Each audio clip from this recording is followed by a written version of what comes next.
Okay. So the first 6 verses were teaching us about how to attain liberation by detachment. There was a mention of the upside down banyan tree, Urdhva Moolam Adha Shakham. And who we are is the first philosophical message of the Bhagavad Gita. It explains that we are, in our core, we are eternal souls.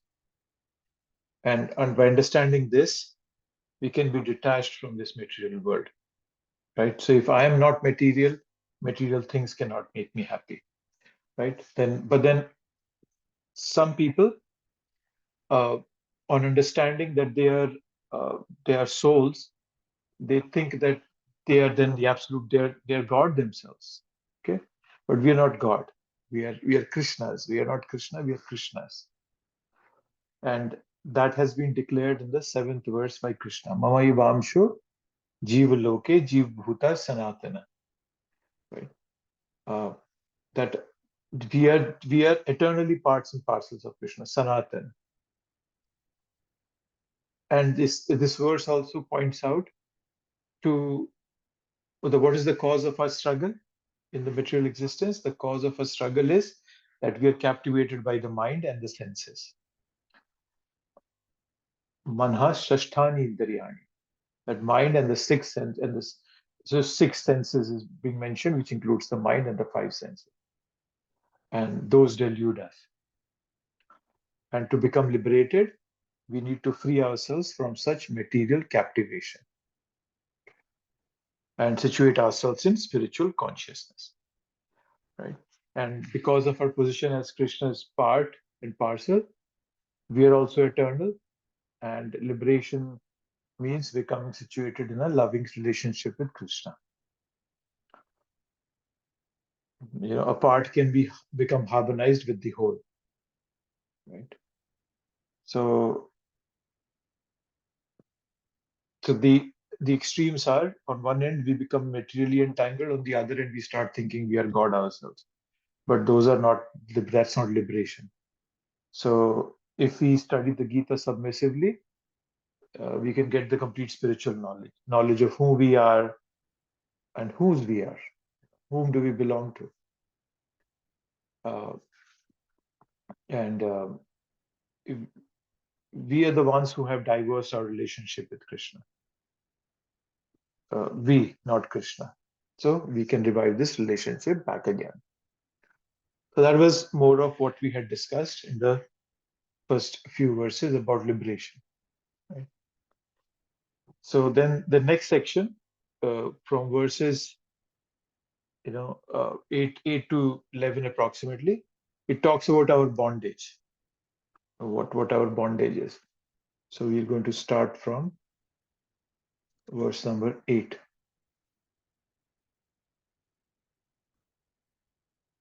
Shariram yad avapnoti yacchapi utkramati shvara gritvaitani samyati vayur gandhan ivashay. The living entity in the material world carries his different conception of life from one body to another, as the air carries aromas. Thus, he takes one kind of body and again quits it to take another. So the cycle keeps happening.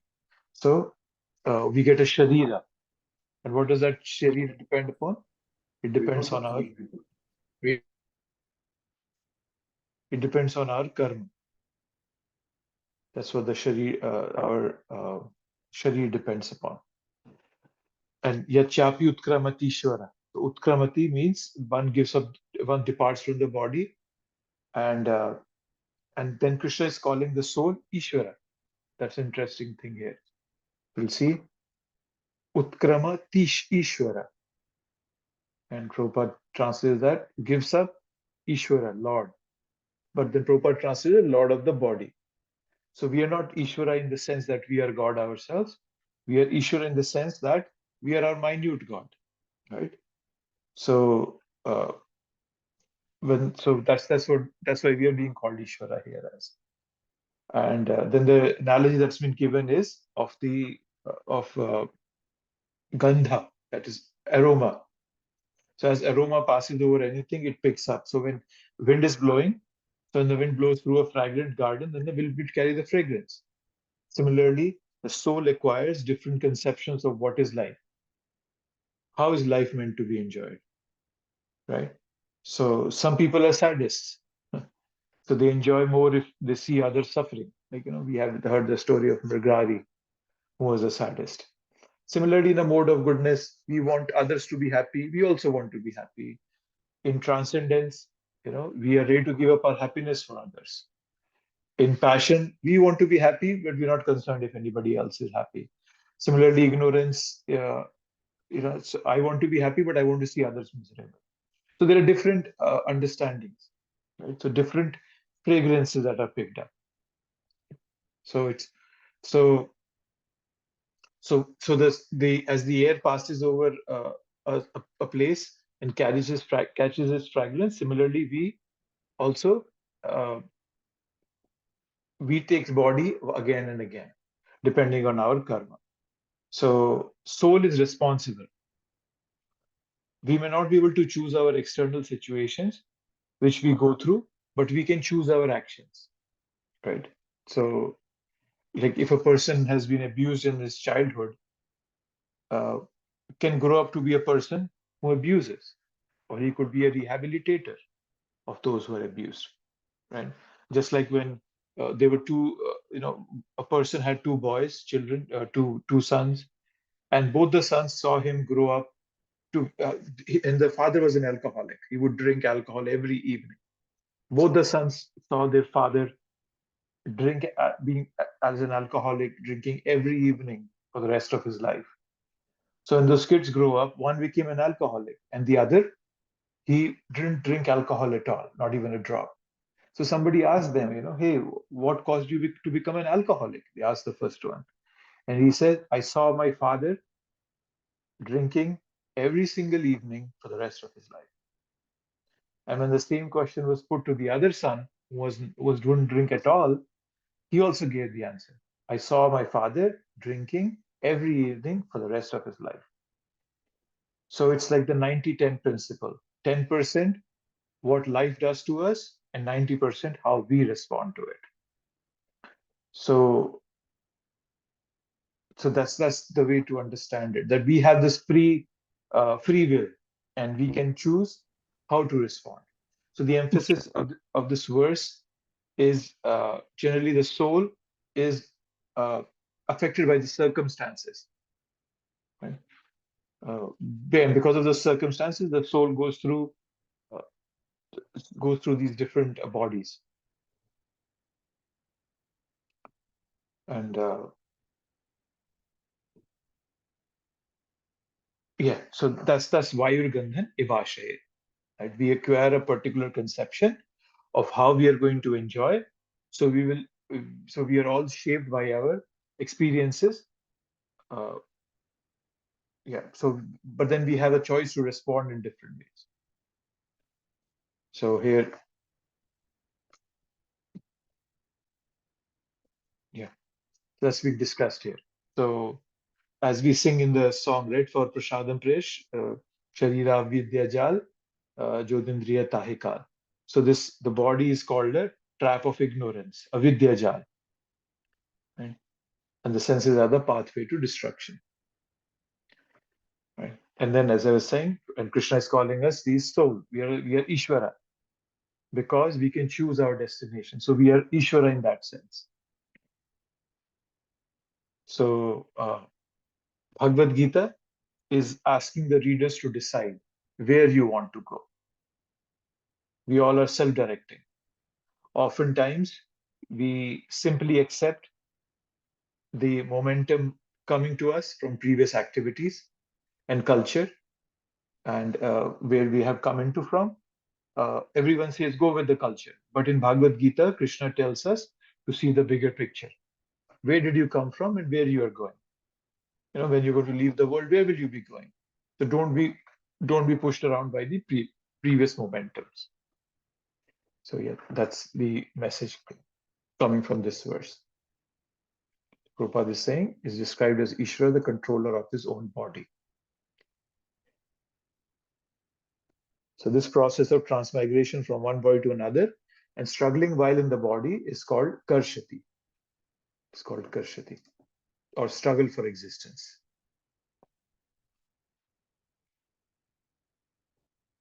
So, just to mention, so yes, I'm just going to repeat myself. So, verse 2 6 was upside down banyan tree, liberation by detachment. And then 7 to 11, if you don't attain detachment, there'll be bondage and transmigration. So that's being described in the verses from 7 to 11. So now, continuing that thought, Shrotram chakshu sparshanam cha rasanam granam evacha adhishthaya manaschayam vishayan upasevate. The living entity, thus taking another gross body, obtains a certain type of eye, ear, tongue, nose, and sense of touch, which are grouped about the mind. He thus enjoys a particular particular set of sense objects. Right? So now, after having told that how we are, like a fragrance passing over a place picks it up, now he's describing, Krishna is giving more details. He's describing the five senses: the ear, eye, skin, tongue, and nose. Right? And what are they situated around? Adhishthaya Manaschaya. Abhīṣṭa Manaschaya. One second. Adhishthaya Manaschaya. They're centered around the mind.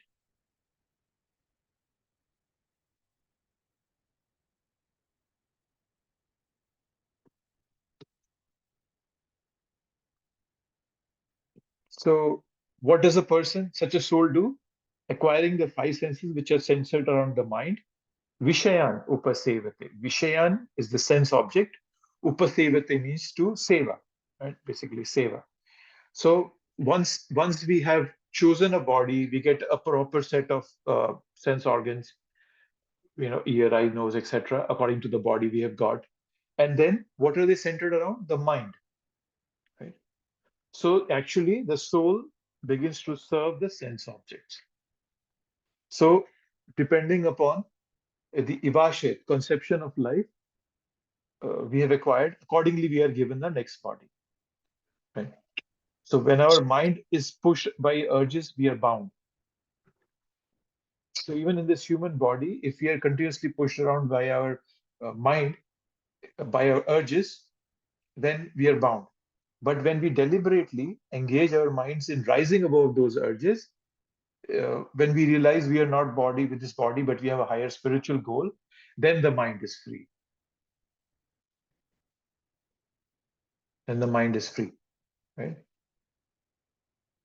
So this way the soul tries to enjoy, but the soul actually gets bound. Right? That's what Krishna is explaining here. Right? The mind gets input from several sources, and then they are integrated by the mind. And just like a computer, right? Computer is receiving many signals, but not all of them are being displayed on the screen. Some of them are going to the hard disk and stored, right? So some of those impressions are being stored in our subconscious mind. So that's the way the mind works. It controls those senses, and eventually, because we as the soul are also under the impression we are being controlled by the urges, then we start thinking that the mind is me and I'm the mind. Prabhupada says a very nice thing here, that similarly consciousness is pure, for the spirit soul is pure, but consciousness is changed according to the association of the material qualities. So originally we all are pure spirit souls, but because of the place where we have placed ourselves, according to the association of material qualities, we are dragged. Our consciousness gets dragged to there. And when our consciousness is adulterated by some type of the material mentality, in the next life, we get a corresponding body. He does not necessarily get a human body again. He can get a body of a cat, dog, hog, demigod, or one of the many other forms. For there are 8.4 million, 8.4 million species. Right? It's stated in the Vishnu Purana, right? Jalaja Navalakshani. that in the water there are 900,000 species. Jalaja, Nava Lakshani, Stavra, Laksha, Vamshati. And there are 2 million non-moving entities, Stavra, such as tree, plants, so forth. Krama, Rudra, Sankhyaka, right? And there are like more than 1 million species of insects and reptiles. Then there are 1 million species of birds, Pakshinam, Dashalakshanam. And then Trimshal, Lakshani, Pashava, right? Then there are 3 million species who are walking on 4 feet. Right? And then, no, sorry. Yeah, Chaturlakshani Manusha. Chaturlakshani is 400,000. So Chaturlakshani Manasha. So Jalaja Nava Lakshani, Stavra Laksha Vamshimshati. So there's a mention in the Vishnu Puran that how different species, and they all sum up to be 8.4 million species. So we can go in any of those species according to what we have entangled our consciousness in. Krishna is giving us a warning here. Continuing the same thought, the foolish cannot understand how a living entity can quit his body, nor can they understand what sort of a body he enjoys under the spell of the modes of nature. But one whose eyes are trained in knowledge can see all this.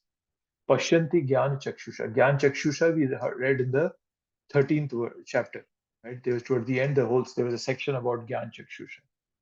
So what Krishna is saying here is Utkramantam, giving up the body, and then Utkramantam Sitam Vapi, what is situated in the body. Right? Bhunjana Vagunanvita. So we're enjoying under the modes of nature. Gudanvita. Vimudha Nanu Pashyanti. The foolish cannot see. But Pashyanti Jnana Chakshusha. One who has eyes of knowledge can see.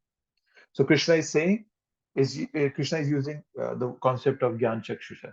So with Jnana Chakshu, one should see that the soul is entangled in material existence and the soul is suffering. Without the eyes of knowledge, one thinks that I'm enjoying, right? Just like a drunkard. He thinks I'm drinking. But a sober person can see that this drunkard is shackled by addiction.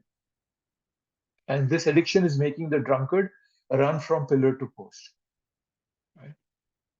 So the soul is subordinated under the modes, controlled by the modes, impelled by the modes. So moving from here and there. But Vimudhananu Pashyanti, foolish cannot see it. Right? A fool thinks he or she is enjoying. Right? So just like in the third chapter, right, we had that kartaham iti manyate. There was a concept. So there was a mudha. Same word mudha was used in that. So, so one is coming into this body and trying to enjoy, but actually I'm suffering under the influence of modes.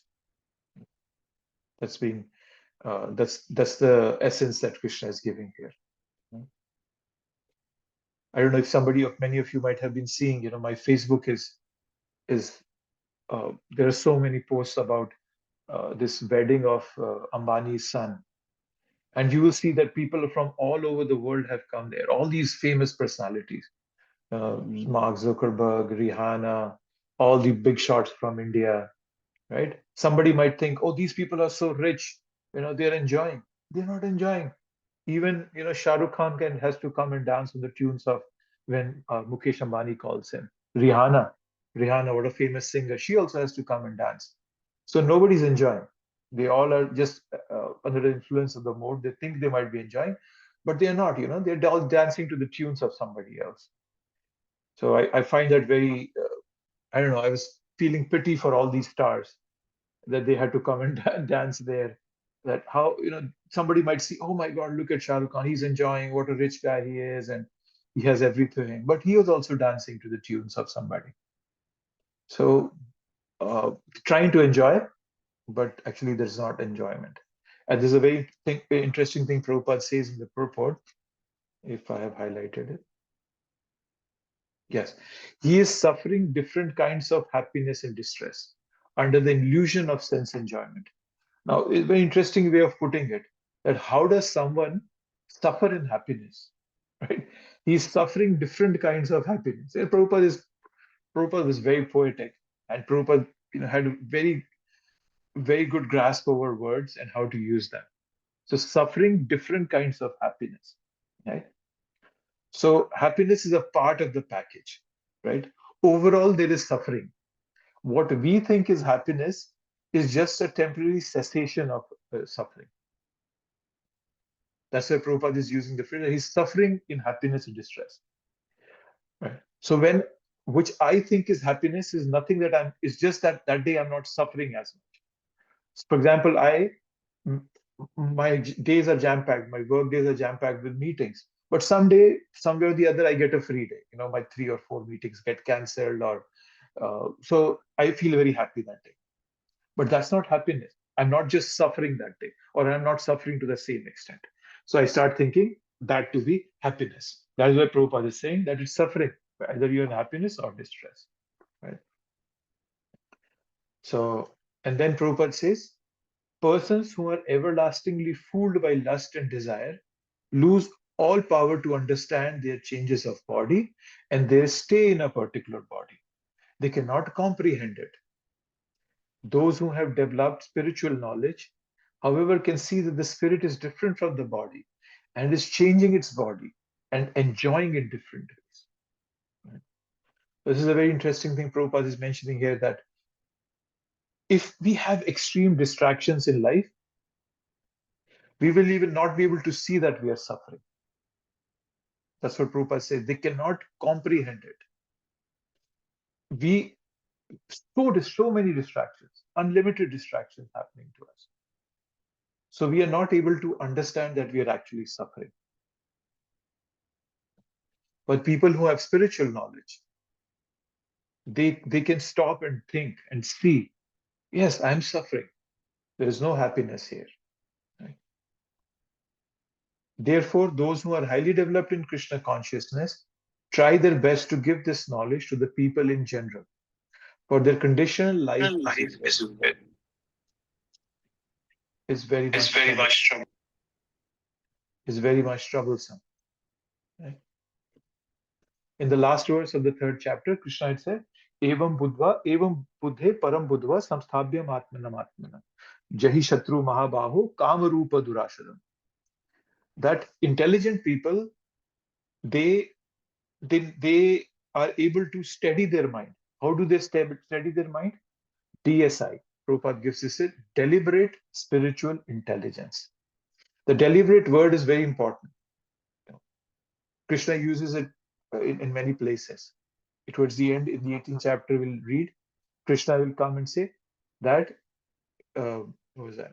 Vimrishatad asheshena yathe ichhasi tatha karu. That Arjun, now have given you all this philosophy. Now Vimrishatad, you deliberate and think and do as you like. Right? So when we become spiritually strong through reading, through chanting, especially through reading Prabhupada's books, that is the most important thing we should do. It's amazing how even I do this. I go to India. I was in Vrindavan a couple of weeks ago, and I went to, there's Ras Bihari Lal. There's a shop there which has all the books that you can find in the world, all the Gaudiya books. You can find every book. You just mention it, it will be there. But there is no guarantee of the quality because you don't know who has edited it, who has written it. But there is everything. And then there is this desire, oh, let me get this book, let me get this esoteric book. But as Prabhupada said, once there was this controversy that when devotees came to India for the first time, they saw that now there were books from many different acharyas in the Gaudiya Vaishnava. And they started buying those books and reading those. And some temple presidents banned that. They said, no, you cannot read other books. So this argument went to Prabhupada. And devotees said, Prabhupada, we are being told that you have said we should not read anybody else's books. Prabhupada said, no, I've never said that. He said, what I have said is that first you assimilate what I have given you, and then you read others' books. Because if we don't assimilate what Prabhupada has given us, it's very easy to fall trap to what's out there. You'll find so many esoteric literatures. fancy talking about love of Radha and Krishna and, their pastimes, and they're going to the forest and enjoying and all. Yeah, that's all good. Nobody's saying they're wrong. But am I ready to understand it? No, I'm not ready to understand. And actually, as a matter of fact, recently I read a letter that Prabhupada had. I'll find for it and I'll show you quickly. There was a letter that Prabhupada was writing, and I think he was dictating it to Shyam Sundar Prabhu. And one of my friends sent me that a few days ago. If I can find it, I'll quickly show you. Prabhupada was talking uh, about reading his books.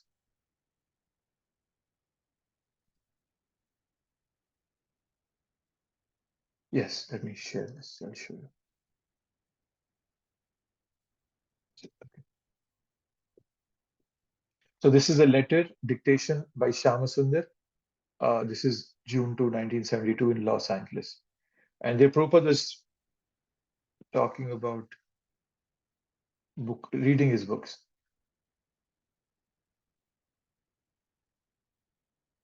Yes, yes, yes. I'm very much pleased. Would somebody like to read this instead of me reading it? Hare Krishna Prabhuji, I can read. Yes, please go ahead. Read from here. I'm pleased. I start reading from here. Okay, Prabhuji, thank you. Hare Krishna. I'm pleased to see that things are going on and that new centers are opening, many in Germany. Now I'm feeling very much inclined for retiring behind the scenes to translate my Srimad Bhagavatam. This means that now you all leaders, especially the GBC members, must become very much responsible and do the work that I'm doing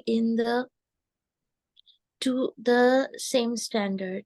But so I want you leaders especially to become very much absorbed in the philosophy of Bhagavad Gita, Srimad Bhagavatam, and become yourselves completely convinced and free from all doubt in these on this platform. You shall be able to carry on the work satisfactorily. But if there is a lack of knowledge, or if there is forgetfulness, everything will be spoiled in time. So especially you must encourage the students to read our books throughout the day as much as possible, and give them all good advice how to understand the books, and inspire them to study the things from every point of view. In this way, by constantly engaging our tongues in the service of the Lord, either by discussing his philosophy or by chanting Hare Krishna, the truth is that Krishna himself will reveal himself to us, and we shall understand how to do everything properly. Now we have got so many students and so many temples, but I'm fearful that if we expand too much in this way, that we shall become weakened, that we shall become weakened, and gradually the whole thing will be lost. Yeah. Just like milk. Should I? Yes, go ahead. Yeah. Just like milk, we may thin it more and more with water for cheating the customer, but in the end, it will cease to be any longer milk. Better to boil the milk now very vigorously and make it thick and sweet. That is the best process. So let us concentrate on training our devotees very thoroughly in the knowledge of Krishna consciousness from our books, from tips, by discussing always and in so many ways instruct them in the right positions. I hope. Thank you. That's it. Thank you. Okay. Yes. Thank So you. Hare Krishna. Prabhupada is saying that if there is lack of knowledge, everything will be spoiled in time. If we don't read Prabhupada's books, yes, we will continue to do services, yeah, you'll be coming to the temple 20, 30, 40 years, but there'll be no progress. Okay? Actually, it will be spoiled in time because you can never be stationary. Either you're going up or you're coming down. So if you're not moving up in your bhakti, you surely will start coming down. That's what Prabhupada means. It will be spoiled in time. We must read Prabhupada's books as much as we can. And then not just read them. Prabhupada is saying, you should give them all good advice how to understand the books and inspire them to study the things from every point of view. Prabhupada never said, just listen to what I have said and just accept it. No, he said, try to understand from every point. Prabhupada said, read it threadbare. That's what Prabhupada wanted, the philosophy to be read threadbare, right? That it's visit सिद्धांत बलिय चित्ते ना कर आलस इहा होते कृष्ण लागे सुदृढ़ manas. Siddhanta baliya chitte. When you read Siddhanta, when you read the philosophy thoroughly, then our consciousness becomes sudrid. Drid means it becomes determined, it becomes strong. So if we want our intelligence to become strong, if we, as Krishna is saying in this, or what we are reading in this verse, that train our eyes in knowledge, and then as Prabhupada is telling us that who have developed spiritual knowledge. So how do you develop the spiritual knowledge? Is by reading Prabhupada's books threadbare. Then our intelligence becomes very strong. Okay.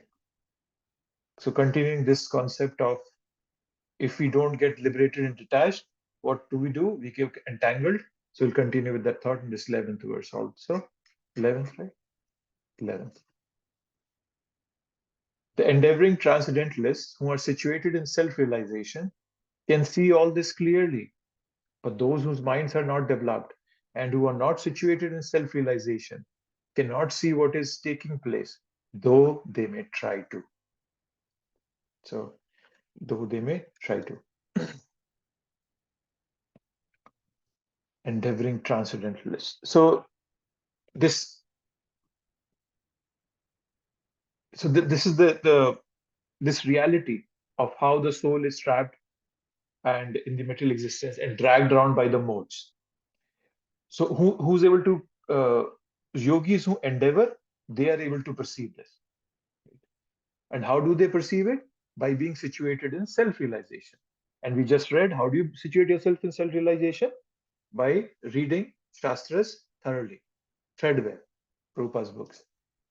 Okay, so that's how to do it. And then on the other hand, yatanto api kritatman, that others may endeavor, but they are not able to see. Who are not situated in self-realization cannot see what is taking place, though they may try to, because they are not yet situated on the spiritual platform, right? So, and why is not one able to perceive? Because of misdirected consciousness. As I was just saying, we are so distracted by this material nature that even if we want to, we still can't understand. There's, so many people we give books to, they come, they understand. For a minute, when you're talking to them, you'll see, oh, this person looks very philosophical and spiritual. But then you never hear from them. Even though they were very interested, you give them your number, you take their number, you reach out to them after that, also send them a text, call them and so forth. But then they don't connect back because there's so much to distract them. So even though they had that spark in them, but the spark could never convert to a fire because their consciousness was so misdirected, misdirected and distracted. So both are yatanto. So you'll see in the verse, there are two yatanto. Yatanto yoginaschainam, yatanto pi kritatman. So the word yatanto means endeavoring. So they both are endeavoring, but it's one of them is able to perceive, other is not able to perceive. So that it means that just desiring is not enough, right?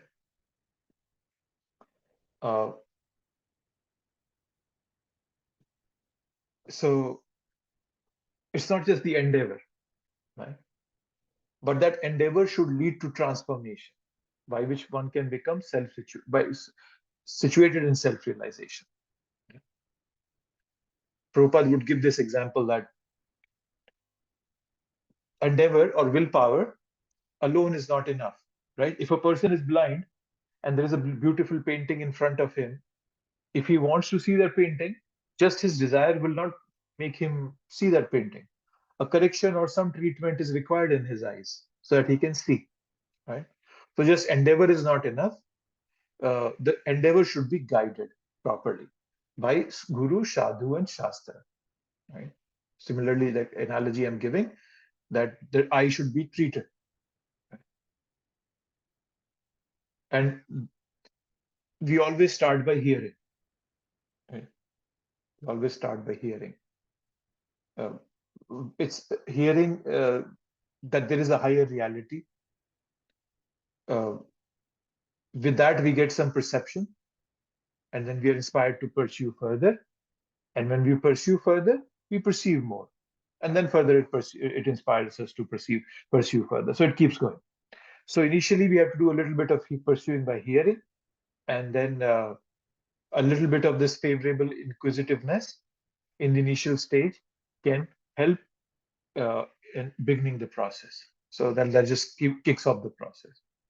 Right? That's so the endeavor should lead to Atmani Avasthita. Let's see what Prabhupada is saying in purport. Okay. So even though they are endeavoring in the so-called yoga system, they are not self-realized. Not self-realized, as I was saying, means that they have a hazy conception of soul. And because the conception is very hazy, they do not take any tangible steps towards self-realization. Okay. And then because of that, they neither have comprehension nor self-realization. Right. So if you notice, our mind is always looking for a network to connect to. You must have noticed sometimes that when you're in a new place, your phone keeps presenting to you that, hey, here is this. There are networks here. Do you want to connect? Do you want to connect? But you tell them, no, we don't want to connect. These are not reliable. They are not a good network to connect to. But then our mind is always looking for something to connect to, something to hook onto. So we have to give that something on which we can become self-realized. So something to hook onto to the mind. We have to choose the network wisely where our mind connects with.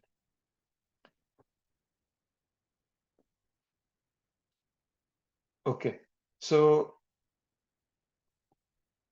now this is the third section here, where how Krishna assists us in our material existence and our spiritual endeavors, how we can make tangible progress in that endeavors.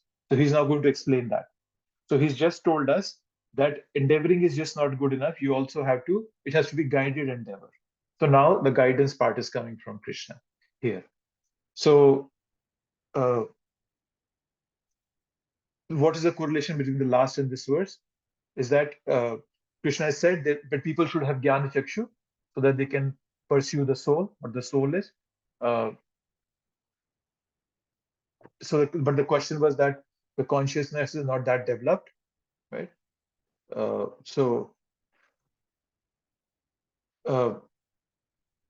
We can, but Krishna is going to explain here that we can try to perceive Krishna's role in our life. So that's a way to understand ourselves. It's more than just intellectual sophistication. It's some in-depth penetration and contemplation that is required. And that is what Krishna is going to provide us now. So Krishna is going to tell us about this. So this 12th verse. So now in this 12, 13, 14, and 15. Okay. So Krishna is going to give us different ways by which we can perceive, by which we can come to a level of self-realization. The first, he will talk about the cosmological arrangement. In the next verse, he'll talk about the arrangement in this universe, terrestrial arrangement. 14th, he will even come close to this body, right? And then he'll talk of the spiritual arrangement. So different arrangements that have been made to so that we can see God's hand in everything, right? So that's what is going to be explained in these verses now. So let's come to this one. 12th, the splendor of the sun, which dissipates the darkness of this whole world, comes from me. And the splendor of the moon and the splendor of the fire are also from me. So this is about the cosmos. It's referring to the universe here, right? So that's where Krishna is starting with. So this uh, he has talked about something similar in the earlier verse also. Natat bhasate suryo nashashanko na pavaka. A similar thought process here. But here the purpose is to help us guide our endeavor in a way that we could become self-realized. Earlier, when Krishna mentioned it in the 6th verse, the purpose was more of giving a description of the spiritual world. The purpose is different in both of them, right? So Krishna is saying here is that in the spiritual world, these three things are not required because the spiritual world is self-luminous. But that is not the case of the material world. The material world is not self-luminous, so we need some source of illumination. And uh, without the energy coming from sun, nothing is possible. So but the important point here is what Krishna is saying, Tat tejo vidhi mamaka. Tat tejo vidhi mamaka. That it's coming from him. Mamaka, me. So it's coming from Krishna. All this what he's referring to is coming from Krishna. Tat tejo vidhi mamaka. So Krishna is saying that I make the arrangements by which existence of this material world is possible. So this is Krishna's arrangement at a cosmological level, at a universal level. Right? So that's what's being described here in this verse. Prabhupada is saying the living entities are essentially the parts and parcels of the Supreme Lord, and he is giving here with the hint how they can come back to Godhead, back to home. So Krishna is giving different hints that, hey, this is how you can develop a spiritual consciousness by understanding that uh, that yes, you're my part and parcel, and you can understand that whatever you're seeing around yourself, the sun and the moon, the splendor coming from them, that's because of me. That's one way of attaining that Gyan Chakshu that he was talking about earlier. These are some thoughts to provoke consciousness in the conditioned soul. So this first was universal level. Now I enter into each planet, and by my energy they stay in orbit. I become the moon and thereby supply the juice of life to all vegetables, right? So now we are coming to the next level here. So earlier was more at this whole universe. Now he's talking about specific planets. That how I enter into each planet, and because of my energy, they stay into orbit. So that's what Krishna is saying. So sometimes we think that science only gives us explanations. Science doesn't give us causes, right? For example, we know gravity, right? Okay, Einstein discovered gravity. No, sorry, Newton, not Einstein, Newton. Newton discovered gravity, right? So what did he say? What did he do? Okay, that he said, okay, what is gravity? Gravity is what keeps the planets in orbit. Right? So Newton said, he accepted it, that I'm not explaining how this happens. He said, I'm just giving a mathematical equation for an observed phenomenon. So that's what science does. But here Krishna is telling us that I am the one who's giving this gravity to all these planets, right? So the gravity is also acting according to the will of Krishna. So Krishna is the one who has made the arrangement of the force of gravity. So when scientists say that they have explained something, it's not an explanation, it's just a description. It means there's something is there and I've described it. Right? So you just give a name to a pre-existing phenomenon. Yeah, before Newton, gravity existed, but he just gave a name to it. I gave a mathematical formula to it. That's all. So, but here Krishna is clearly saying that I'm the one behind all those forces. Similarly, he talks about vegetables, giving life to vegetables. So the moon affects the flow of water through the plant. Right? During when the moon is waxing, it's growing. The uh, the sap or the sap moves vigorously. So that is how the moon gives life to uh, the vegetables. So this is at more at a planet level now. And yeah. Human society is working, living comfortably, and enjoying food due to the supply from the Supreme Lord. But eventually, it's all coming from the Supreme Lord. Right? Otherwise, man could not survive. Mankind could not survive.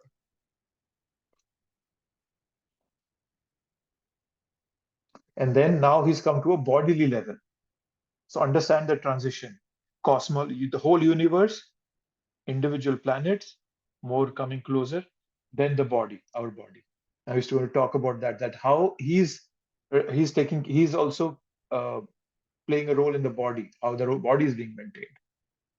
I am the fire of digestion in the bodies of all living entities, and I join with the air of life, outgoing and incoming, to digest the four kinds of food stuff. So it's now physiological way. Krishna is explaining how physiologically I am maintaining everything. So the word here used is Vaishvanaro. So Vaishvanaro is the plenary portion as a digesting fire. So Vaishvanaro is the Devata or is the demigod who presides over digestion. So Krishna is saying that I am the fire of digestion. So I become Vaishvanaro, right? But that doesn't mean they both become one. Krishna and the demigod are the same. No. There is some correlation, some kind of correlation is described, right? Just like we read in the whole 10th chapter in Vibhuti Yoga, Krishna said so many things about one thing, one and the other. So the Vaishnava, the demigod for digestion, also gets the power of digestion through the grace of Lord. Right? So yes, Param Pavani. Krishnam Prabhuji, uh, Okay. uh, the- um, there is one verse where it said that even the way when vikar comes in milk, it becomes the way it becomes yogurt. Like also sometimes Krishna takes the position of Lord Shiva, Mhm. but they but yeah, but well, in that way Krishna like expand himself as a mm, uh, digestive fire. Yes, he's so everything is Krishna's expansion, right? Even the demigods are Krishna's expansion. But so Krishna is the one giving the energy to all of them. Yes, so that's what you're saying, right? Yes Prabhuji, yes Yeah, Prabhuji, thank you. yeah. There's a verse in the Brahm Samhita, Shriram Yathadadi Vikar Vishesha Yoga Sanjayate Ta. So yeah, so yes, Shriram Yathadadi Vikar Vishesha Yoga Yeah, Sanjayate Nai Tatha Prithagasti Heto Yah Shambhutam Api Tatha Samupaiti Karya. That Krishna is like milk, and when then milk, and then Lord Shiva is like yogurt. So they're simultaneously one and different. So similarly here also, the same thing. They are getting the energy from Krishna, so in that way they're same, but then they're also separate living entities, which never merge in Krishna. Mama Ivamshu Jiva Loke Jiv Bhuta Sanatana. So that's simultaneously one and different. Yeah. So yes, you rightly pointed out.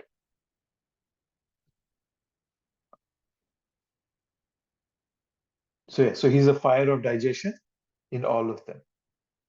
So and he's supplying this to all living entities.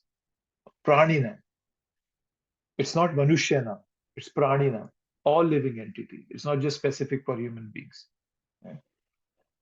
So, so all living entities that's being supplied.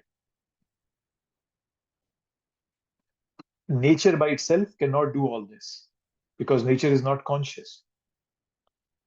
So even though we have taken shelter of this body, this body is also under the shelter of Krishna. We are all dependent on Krishna. Even when we are turning away from Krishna, we are still resting on Krishna. We are still dependent on Krishna for our survival, for our enjoyment, everything. So even at a material level, we can see the nature, that very humble nature or the very merciful nature of Krishna. We can see his arrangements. So that's the first step of Jnana Chakshu, which he's talking about. So Krishna not only arranges for our material life, uh, but then he's also giving us ways by which we can elevate our spiritual level of consciousness. So that's what is being referred to here. And then there are 4 kinds of foodstuff that have been talked about, and Prabhupada mentions that in the purport somewhere. Yes, swallowed, chewed, licked, and sucked. There are 4 kinds of foodstuff. And he is the digestive force for all of them. And every morning we do that Sansar Davanal. And there also we sing, right? Chaturvidhasi Bhagavad Prasad. We talk of our spiritual master, that he's offering 4 kinds of foodstuff to the Lord. Chaturvidhasi Bhagavad Prasad. So digestion is a complex procedure, just like respiration, and it's completely out of our control. So Krishna is the arranger of all bodily functions also. And in the next verse, which is the most important verse in this chapter, Krishna is now going to talk that how Krishna helps us spiritually to elevate our consciousness. Sarvasya chaham hridasani vishto mata smritir jnanam apohanam cha vedesha sarve rahameva vedyo vedanta krit vedavid eva chaham. I'm seated in everyone's heart, and from me comes remembrance, knowledge, and forgetfulness. By all the Vedas, I am to be known. Indeed, I am the compiler of Vedanta, and I am the knower of the Veda. So this verse has 2 distinct sections. The first part is Sarvasya chaham hridasani mata smritir jnanam apohanam cha. I'm seated in everyone's heart, and from me comes remembrance, knowledge, and forgetfulness. So that's the Krishna's indwelling presence and his actions. Second part is his connection with the Vedas. So that's more of an outer world. Okay. So Krishna acts as Chaitya Guru from within. But then he's also present outside as Guru, Sadhu, and Shastra. So we get the Gyan from Krishna, but then what do we do with it is the important part. So Krishna is highlighting that. So Krishna also gives us forgetfulness. Right? We hear, but when Maya comes, we forget about all the hearing. Ajamil is an example. Right? He had heard so much. So is Krishna responsible for his forgetfulness? No, that was his desire. Krishna is just responding to our desires. And we are the ones responsible. Krishna gave forgetfulness to Ajamil because he wanted to act in that way, based on his desires to enjoy. But if we hold on to the desire to remember Krishna, then over time, he will give us forgetfulness of material desires. Yes, Mataji. Ati Albeli Mataji. Hare Krishna, Prabhuji. Hare Krishna. Prabhuji, so since you just said that it is our desire to forget, but I also read that Krishna basically doesn't want us to carry, all of our memories from previous lives, because then we would go out searching for our previous mother, father, brother, sister, spouse, and so forth, and life would be chaotic. So is that correct? Like also? Yes, that is correct. So if you could remember your last life, let's say in my last life I was a donkey, and in this life I become a human, it will become a nightmare for me to remember thoughts or activities that I did as a donkey. It will be excruciatingly painful for me, intellectually and also psychologically. So yes, Krishna when we come into our body, Krishna gives us remembrance only that is according to that body that we have. So that's right. That's the correct understanding. Well, I'm sorry, I didn't understand how are you connecting it to what we are just reading. Sorry, trying to mute Prabhuji. So you're saying that it's one thing is that what I just said, right? The Yeah. other thing is what you just explained earlier, saying that we cause our forgetfulness in this current life. Correct? Yeah, we are the cause of that forgetfulness. Yes. So what I mean, as far as current karma is concerned, what are we doing to cause that forgetfulness? You know what I mean? So yeah. So I gave the example of Ajamil, right? So Ajamil was a very pious person, son of a Brahmin, doing all Brahminical activities. Suddenly he felt the desire to enjoy, right? And that desire made him forget all his past activities. Not necessarily like forget, but they were overcome. The desire to enjoy overcame his desire to be a Brahmin, to live like a Brahmin. So right, so forgetfulness doesn't necessarily mean that I forgot. Right? For example, if today I stop chanting and give up all my activities and I get entangled in material life, it doesn't mean that I forget everything. But the forgetfulness is that I am no more interested in those activities. I have given them a lower priority. Right? So does Maya play a role in that, Prabhuji? Because Maya is the one that caused the forgetfulness, and our good activity that we're doing for Krishna, we're forgetting that. So and then Krishna is testing us also, correct? Yes, Krishna is testing us. So it's always a triangle. See, what happens is the soul desires, Krishna, as a super soul sitting in my heart, he approves that desire. And then material nature, or you can say Maya, executes that desire. So if I desire to forget all this, let's say if I'm a Jangid, for example, I have a desire to forget this. I say, oh, I want to enjoy. I just don't have a desire anymore to continue my Brahminical activities, wake up 3 in the morning, chant for 2 hours, read Shastra, and try to live a life, Ekadashi, no grains and all that. So Krishna will say, fine, if that's your desire, I will have that executed through material nature. Then it executes. That's how the Maya comes into the picture. But that I am the one who's responsible because I'm the one who desired it. So that's one. But then what you were talking about, forgetfulness, is complete forgetfulness of my past life, as you were referring to. Right? So that is also in one way a desire of mine, because now I have taken a different body. So I don't want to remember what I did in my old body, because that will make my enjoyment in this body very hard. So Krishna says, fine, you want to now enjoy as a dog? Fine, you enjoy as a dog. I won't give you any remembrance of your life as a human being you had in the last life. So I'll make you forget that. Just like when Indra was punished and he came onto this earth and started living as a pig. And then there was so much of a chaos in the heavenly planets, and Brahma came, hey, Indra, come back. He said, no, I'm enjoying. You see my lovely, whatever you call piglets. Piglets. You see my lovely family here. You see how much food I have here. Because he was forgetful of his past life as Indra. If as a pig he would have remembered what he was in his past life, he would have immediately given up this body. So that's also kind of a forgetfulness. Did that help, Mataji?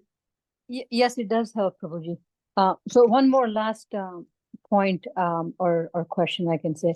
So if we are in bhakti and we're doing good in bhakti, I know obstacles come, and that's your way of getting tested by Krishna. And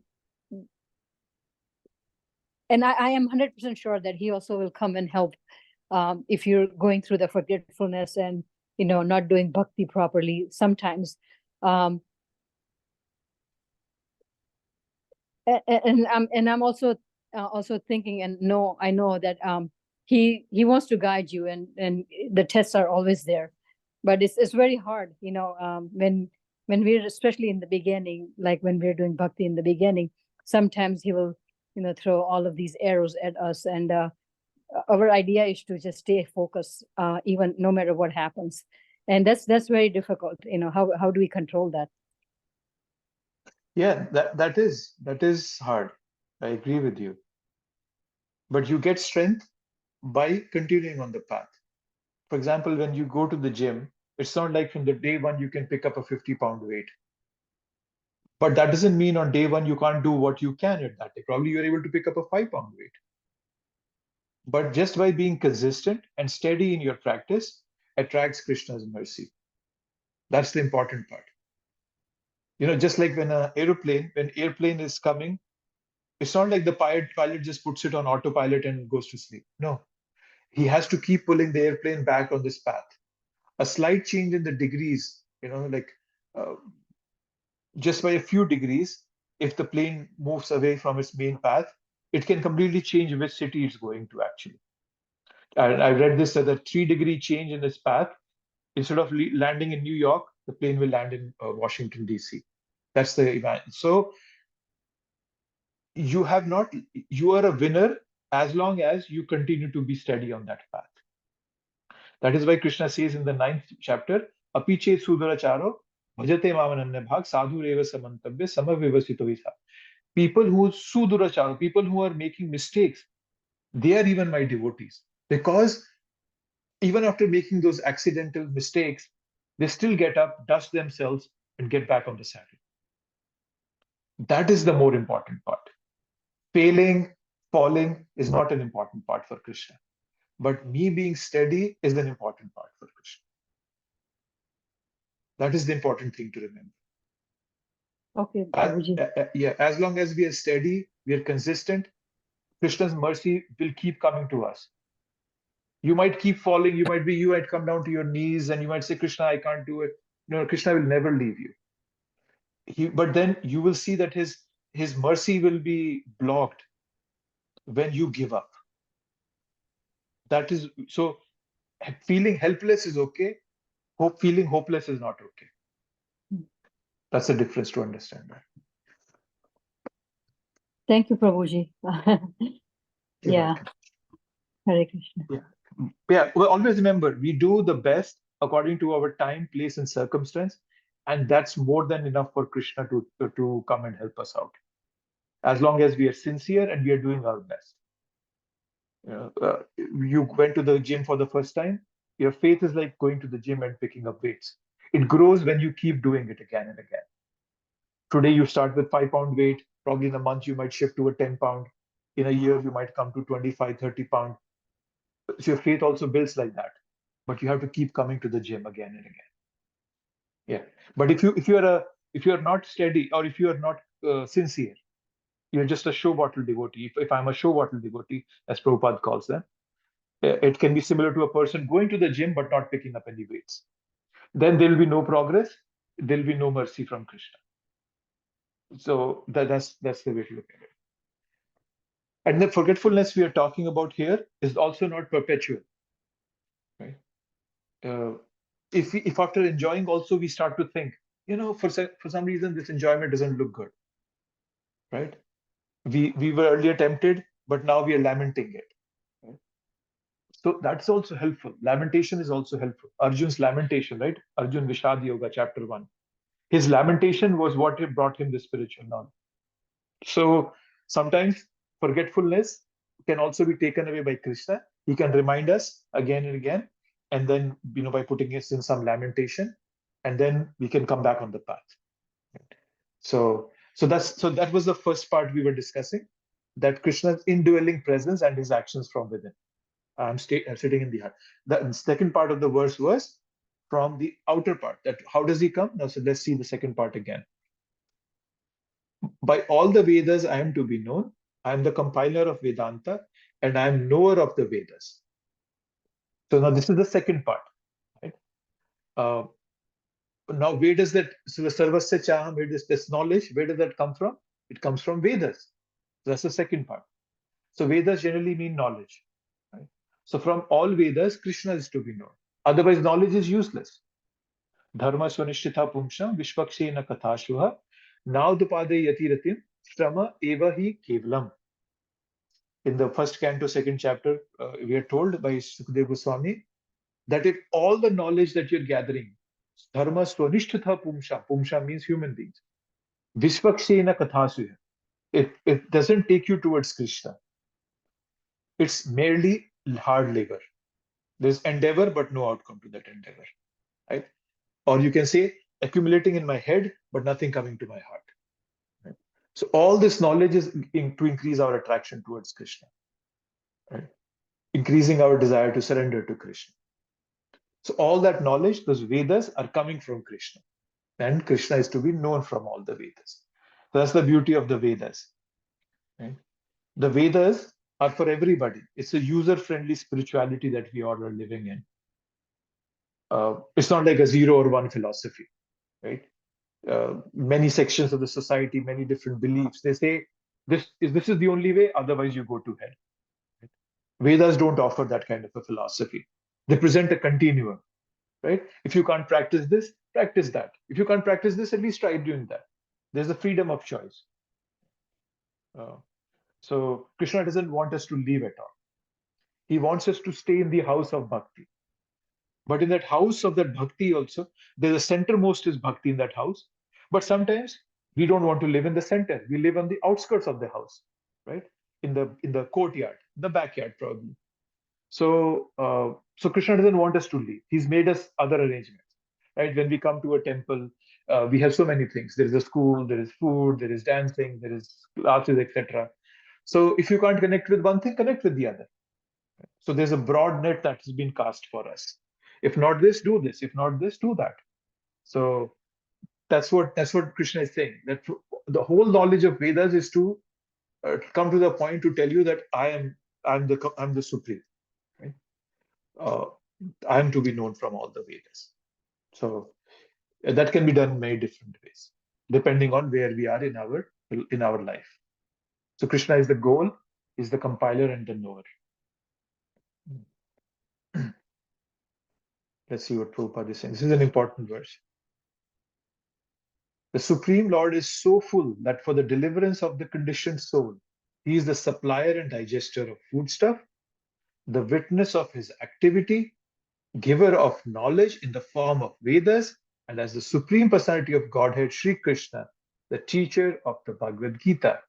He is worshipable by the conditioned soul. Thus, God is all good. God is all merciful. And this is very good what Prabhupada is putting there. Right? So Krishna is helping us in so many different ways. And he's giving us so many ways to understand him, to come to him. But then still, many so conditioned souls just close the door on Krishna. Right? So just like, right, once there was this person, he was going for an interview and he's driving his car and he's looking for a parking spot. And he intensely prays to God. God, I need a parking spot. I don't want to miss this interview. This job is very important for me. Please help me. Please give me a parking spot. And he turns a corner and he sees a parking spot there. And then what does he say? God, let it be. Don't worry about my prayer. I found a parking spot. Right? So he didn't see the hand of God in getting him a parking spot. He just thought, oh no, I figured it out. I figured the parking spot out. I got one. Oh God, you let it be. You stay where you are. So we should not get in that state of forgetfulness, not deprioritize our bhakti, and understand Krishna is helping us in so many ways. He's all good. He's all merciful.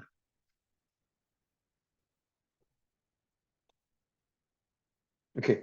By understanding Vedic literature, one can understand his relationship with the Supreme Personality of Godhead. By performing the different processes, one can approach him. And at the end, one can attain the supreme goal, who is no other than the Supreme Personality of Godhead. In this verse, the purpose of the Vedas, the understanding of the Vedas, the goal of the Vedas are clearly defined. Yeah. So that's being explained here. So now we have seen this section where Krishna is telling us how to get that Gyan Chakshu at different levels, at the level of a cosmos, planetary level, level of my body, and then level of a level of my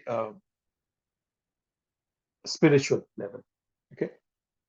So now coming to the 16th, the last section of this chapter, 16 to 20, where now Arjun can ask, okay, if you are compiler of the Vedas, what is the essence of the Vedas? Okay, right? You're saying you are the Vedas. What is the essence? If you give me an essence. So now Krishna will give the essence of Vedas to Arjun in three verses, 16, 17, and 18. So 16 is, there are two classes of beings, the fallible and the infallible. In the material world, every living entity is fallible, and in the spiritual world, every living entity is called infallible. Right? So there's this word that Krishna uses, kutastha, and Prabhupada translated it as oneness. Right?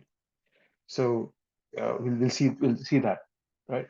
So many people, they for them the conception of spiritual perfection is oneness, where we'll go and merge with Krishna.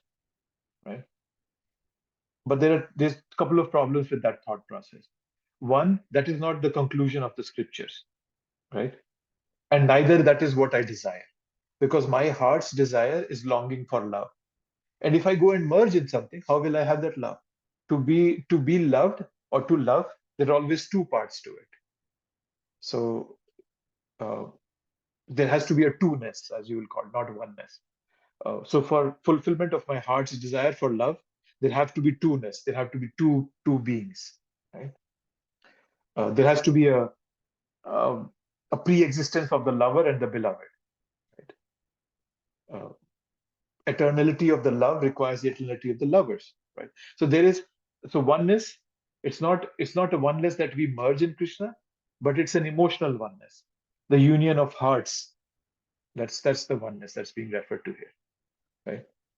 Uh, so there is the two-ness of the lovers and the oneness of the love. That's what is being talked about here. The oneness, that kutastha, right? So when they say they're infallible, Prabhupada translates that word as a oneness, and then in the purport he's translating it as infallible. It's not that all the people in the spiritual world become one with Krishna. No. We'll see that in the later verses, what Krishna means by that. So, uh,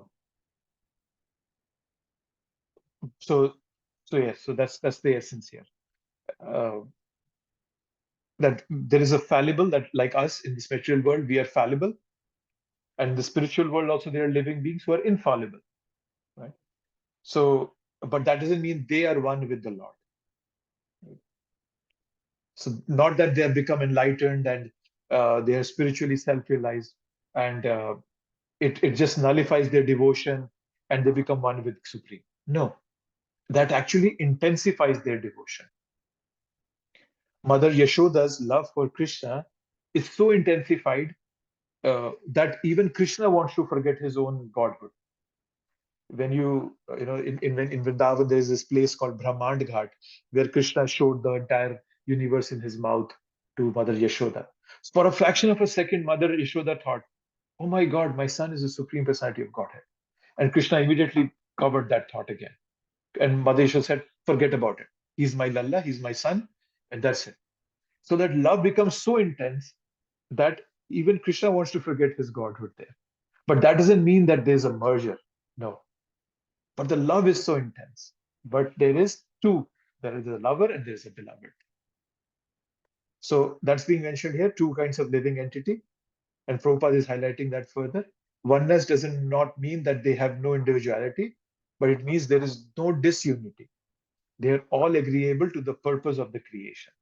They have fully understood. People who are in the spiritual world have fully understood the purpose of this creation, material world, and they are fully self-realized. They are fully spiritual. That's what oneness means. Let's see.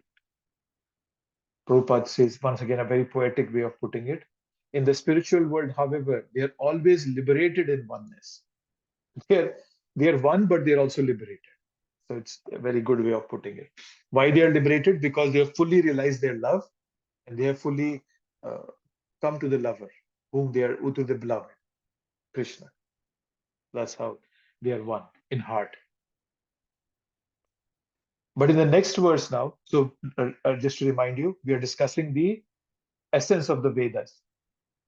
So the first part of the essence of the Vedas, Krishna is saying, living entities, fallible and infallible. Even if they're infallible, they don't merge in me. What's the next essence? Next part of that? Besides these two, there is a greatest living personality, the Supreme Soul, the imperishable Lord Himself, who has entered the three worlds and is maintaining them. So now he's telling about the greatest living, the Supreme Soul, the Lord Himself, right? So, so these three verses are summary of Vedanta. So Krishna is building up the message of the Vedanta, right? So Krishna is using third person here.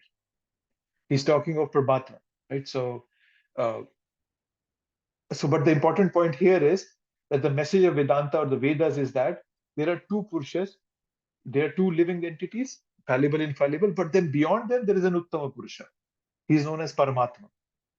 And he enters all these worlds and he maintains the world. Right? Who has entered the three worlds and is maintaining them. So here, Krishna is not talking in first person, because here he's talking about the Paramatma concept of himself. And as Paramatma, I am entering all this world and I'm maintaining it. Just like we read this in the Gam Abhīṣṭa Bhutani. But I'm entering the planets and I'm maintaining the planets. Right? So Krishna is saying that as Paramatma, I am maintaining those planets. Right? So we can easily put 2 by 2 into 2 and make 4 out of it. We can say that, oh, it's Krishna who is entering all the planets and Krishna who is talked about in the Vedas. So Krishna is referring to himself in the third person here, and he will later refer himself as the first person. Right? He's not talking. So here, because he is talking about Paramatma aspect, he's not talking about in the first person. So this is a development of thought here. So he's talking from a perspective of Vedas, Vedanta. That's why he's referring to himself as a third person. And so then now in the next verse, he'll talk about the Bhagavan concept of himself. Let's see that. Yasmad aksharatatoham akshadapi cha uttama ato asmi loke vede cha pratitaha purushottama asmi. Now he's talking about himself. Because I am transcendental, beyond both the fallible and the infallible, and because I'm the greatest, I'm celebrated both in the world and in the Vedas at that supreme person. So this completely demolishes the Mayavad concept that we become one with Krishna when we become pure. Krishna continues to say, living entities, they are fallible, who are in this material world. In the spiritual world, they are infallible. They have realized their spiritual self. But beyond them is me, Uttama Purusha, Purushattam, Purushottama. So the living entities and Krishna will always be separate. We don't merge. So Krishna is now using the word aham to make things very clear. I am beyond the shara and the akshara. Right? So this chapter is called Purushottam Yoga. The name of the chapter is Purushottam Yoga. Prabhupada translates this as a yoga of the Supreme Person. So Krishna, he clearly has established himself as Purushottama. Right? So Krishna says, first of all, there are two persons, one conditioned, one liberated. And then Supreme Person is beyond those two persons. And that Supreme Person is maintaining these two persons, conditioned and liberated. Right? So even if one is liberated, we don't merge in the Supreme Person. Krishna still remains the Supreme Reality. This is how Bhagavad Gita strongly refutes the Mayavad principle. So using aham makes things very clear here, Krishna. Right? So it's a very good rebuttal to the Mayavad philosophy. We don't become one with Krishna. Okay. And then Krishna says, last two verses, whoever knows me as the Supreme Personality of Godhead, without doubting, is the knower of everything. He therefore engages himself in full devotional service to me, O son of Bharata. That's interesting. So now Krishna declares that those who know him truly know him. Those who know him is the knower of everything. Right? So what does this statement mean for Arjun? Right? So the word asamudha is used here. Asamudho. meaning without a doubt. So, means without any delusion, one who understands Krishna as the Purushottama, such a person knows everything. He gets complete knowledge. Right? We read this in the 7th chapter also, right? Where Krishna says, what is that? Jnanam teham savijnanam idam vakshami ashitata yach gyatva neha bhuyo anyach gyatavam avshishyate. That you get to know everything. That there's nothing to be known once you get this knowledge, right? So the broad principle, so that means the broad principle that comprises knowledge are given in their completeness. So right, so Krishna is saying that the essential principle of understanding the knowledge is to know me as Purushottama. Right? So it's not just intellectual knowledge; it's transformational knowledge. What does the transformation happen? Bhajati mam. They worship me. And how does that person worship me? Sarva bhavena bharata. Sarva bhavena bharata means full, in all respects. So that's the transformation that happens. Right? So when we know everything doesn't mean we become omniscient. Right? That's impossible for us finite beings. It means knowing everything that we essentially need to know. Everything about what our purpose of life is and how we can pursue it amid all circumstances. So that's what Krishna means, knowing everything. That's what would include everything, right? What is my purpose here, and how can I pursue it in all my circumstances, right? And then how do we know our purpose? It arises from our very identity. We are all parts of Krishna, and He's our ultimate sustainer and our greatest benefactor, right? So we have to harmonize ourselves with Krishna.